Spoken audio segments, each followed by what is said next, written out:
जब से मैंने जिम ज्वाइन करके वेट ट्रेनिंग चालू की थी तब से मेरा एक ही गोल था कि मेरी भी एकदम एस्थेटिक और एक अट्रैक्टिव फिजिक बने, जैसे कि अभिषेक यादव, क्योंकि मैं तब उसको ही बहुत ज़्यादा फॉलो करता था।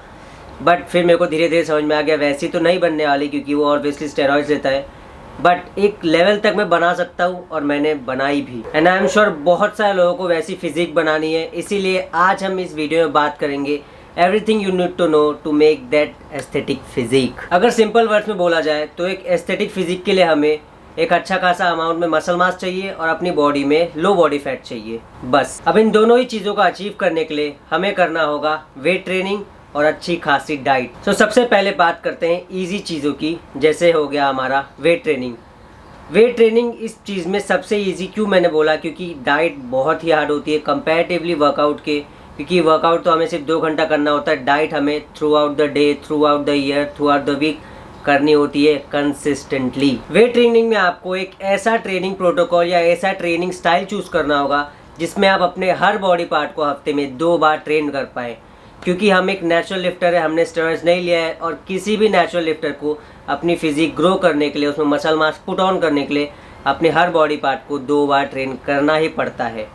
स्टेरॉइड वाले का अलग है, वो कितना भी करे उनको उतना फ़र्क नहीं पड़ता, बट अगर आप नेचुरल हो तो आपको 2 बार ट्रेन करना ही होगा। अब ट्रेनिंग स्टाइल में आप कोई भी ट्रेनिंग स्टाइल चूज़ कर सकते हो, पुश पुल लेग्स या फिर डबल बॉडी पार्ट या फिर अपर बॉडी लोअर बॉडी, जो आपको सही लगता है वो कर सकते हैं। बट मैं आपको मेरे हिसाब से, अगर आप मेरा फॉलो करने जाओगे तो मैं करता हूँ पुश पुल लेग्स, फिर रेस्ट, फिर वापस push pull legs.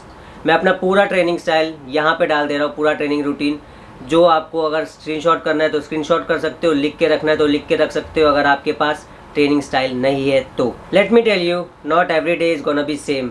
Sometimes you know gonna miss your workout, sometime you gonna miss your diet, कभी आपका प्रोटीन इंटेक कंप्लीट नहीं होगा, कभी आप चीट मील ज़्यादा कर लेंगे। बट जो सबसे इम्पॉर्टेंट चीज़ है वो है कंसिस्टेंटी और नेवर गिविंग अप, क्योंकि अगर आप ये दोनों चीज़ ध्यान में रखेंगे तो आपका मसल पुट ऑन हमेशा होता रहेगा और होगा।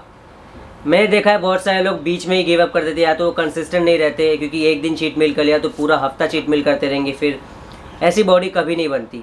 आप अगर एक दिन चीट मील कर लिया कोई बात नहीं, उसको छोड़ो, अगले दिन वापस नॉर्मल ट्रेनिंग रूटीन पे आ जाओ, डाइट पे आ जाओ। उस चीज़ को अपने माइंड में मत रखो कि हाँ मैंने कर दिया तो वापस करूँगा, ऐसा कभी मत करना। हमेशा कंसिस्टेंट रहना और गिव अप मत करना, क्योंकि मसल गेन करने में बहुत टाइम लगता है। वैसे तो ट्रेनिंग रूटीन में आपको पूरे बॉडी पे अपना ध्यान रखना ही होता है, बट अगर आपको एक एस्थेटिक फिजिक पानी है तो आपको कुछ ऐसे बॉडी पार्ट्स हैं जिनमें एक्स्ट्रा ध्यान देना पड़ता है। वो बॉडी पार्ट है शोल्डर, बैक, एब्स और आपका अपर चेस्ट, क्योंकि आपको वी टेपर बनाने के लिए शोल्डर्स, चेस्ट, एब्स और आपका बैक बहुत अच्छा दिखना चाहिए। शोल्डर्स में आपको अपने इस मीडियल डेल्ट पे ज़्यादा ध्यान देना होगा, इसके लिए हम लैटरल रेस करेंगे, वो भी हाई रेप्स। बहुत लोग ये गलती करते हैं कि वो बहुत ज़्यादा वेट ले लेंगे और लैटरल रेस करने की कोशिश करेंगे, ऐसा कभी मत किया करो, क्योंकि ये जो लैटरल रेस वाली मूवमेंट है वो एक आइसोलेशन मूवमेंट है, उसमें आपको वेट से ज़्यादा कुछ लेना देना है नहीं। आपको उसमें रेप्स पे जाना होगा अगर आपको इस साइड डेल्ट ग्रो करना है तो, और साइड डेल्ट बहुत ही इंपॉर्टेंट है उस वी टेपर, उस एस्थेटिक फिजिक के लिए। बैक मसल में आपको अपने पुलअप्स और जो लैट्स है उस पर ज़्यादा ध्यान देना होगा। अगर आप पुलअप्स नहीं कर सकते तो कोई बात नहीं, आप अपना लैट पुल डाउन जो नॉर्मल मशीन होता है वो करो अच्छी फॉर्म में। हमेशा याद रखना कि आपका चेस्ट आउट होना चाहिए, आपकी बैक में आर्च होनी चाहिए। और मैंने देखा है लोग बस ऐसे ले लेंगे और मारने लग जाएंगे, ऐसा कभी मत किया करो। थोड़ा सा वार्म अप कर लो उसके बाद करो, क्योंकि तब आपका जो ब्लड फ्लो है वो ज़्यादा अच्छे से होगा, आपको पंप ज़्यादा अच्छी आएगी और आपका वर्कआउट बहुत ही तगड़ा होगा। अब बात करते हैं हमारे अपर चेस्ट पे। इंडिया में अपर चेस्ट के ऊपर बहुत ही कम लोग ध्यान देते हैं। मैं जितने भी जिम्स में गया हूँ आज तक, मैंने बहुत सारे जिम चेंज किए, 3-4 जिम जा चुका हूँ, मैं देखूँगा वहाँ पे लोग फ्लैट बेंच पे ही बहुत ज़्यादा फोकस करेंगे रेदर देन अपर चेस्ट पे। हमेशा अपना वर्कआउट अपर चेस्ट से चालू करो, क्योंकि वो एक बहुत ही स्लो ग्रो होने वाला मसल है। आप अगर देखेंगे आपकी जो अपर चेस्ट है वो बहुत धीरे ग्रो करती है कंपेयर टू बाकी जो चेस्ट के पार्ट है। वैसे ऐसे तो पूरा चेस्ट एक ही होता है, बट अगर मैं सिंपल टर्म्स में बोलूँ तो ये अपर चेस्ट, मिडल और लोअर। और मैंने देखा है लोग बस फ्लाई मूवमेंट और प्रेस मूवमेंट जो फ्लैट बेंच होती है वही करते हैं, ऐसा मत करो। आपको अपने अपर चेस्ट पे एक्स्ट्रा ध्यान देना होगा अगर आपको एक एस्थेटिक और अट्रैक्टिव फिजिक चाहिए तो। इसीलिए अपना वर्कआउट हमेशा डंबल या बारबल से चालू करें, वो भी अपर चेस्ट से।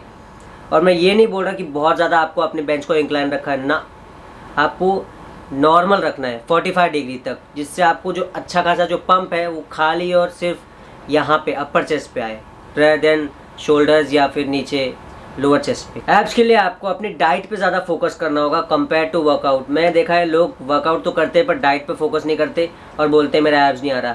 आएगा भी नहीं, आपका एब्स बन रहा है बट वो आपकी जो इतनी मोटी लेयर है चर्बी की, फैट की, वो उसको छुपा दे रही है। इसलिए आपको अपनी डाइट पे फोकस करना होगा अगर आपको एब्स चाहिए तो। मैं ये नहीं कह रहा कि वर्कआउट नहीं करना चाहिए, करना चाहिए, बहुत अच्छी बात है, वो आपके एब्स को पॉप आउट करता है बहुत ज़्यादा जब आप लोअर बॉडी फैट पे होते हैं, तब उसके लिए आपको डाइट करनी होगी। अब आते हैं हमारे इम्पॉर्टेंट चीज़ पे, वो है डाइट। मैं आपको पहले ही बता दूँ, किसी भी चीज़ में, चाहे आपको मसल बिल्डिंग करनी हो, लो बॉडी फैट चाहिए, मसल पुट ऑन करना हो, कुछ भी बोल लो, आपको डाइट पे ज़्यादा फोकस करना होगा कंपेयर टू आपके वर्कआउट पे, क्योंकि आप वर्कआउट सिर्फ 2 ही घंटा करते हैं, डाइट आपका थ्रू आउट द डे रहता है। आपकी डाइट हमेशा परफेक्ट नहीं रहने वाली, मेरी भी पूरी हमेशा परफेक्ट नहीं रहती, क्योंकि हम पूरा दिन डाइट करते हैं, वो रात में आते आते वो क्रेविंग्स बहुत ज़्यादा स्टार्ट हो ही जाती है और इतनी ज़्यादा हो जाती है कि हम अपने आप को रोक नहीं पाते, और जैसे ही हम एक भी कुछ भी थोड़ा भी खाते हैं हम अपने आप को बिल्कुल ही नहीं रोक सकते। इसीलिए मेरे पास आपके लिए एक तगड़ा सोल्यूशन है, आप हफ्ते में 2 बार चीट मील्स लो।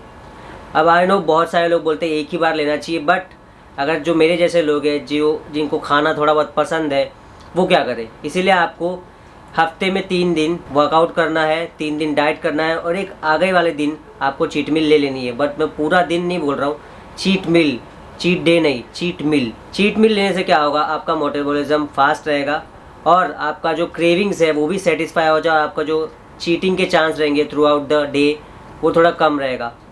वरना अगर आप एक ऐसा सोचोगे कि मैं स्ट्रिक्ट डाइट पे ही पूरा टाइम रहूँगा, तो ऐसा नहीं हो पाएगा, आप अपना डाइट ख़राब कर दोगे पूरा, और जो आपको मसल बनना चाहिए वो भी नहीं बनेगा। डाइट में आपको कुछ चीज़ों पे ज़्यादा ध्यान देना होगा।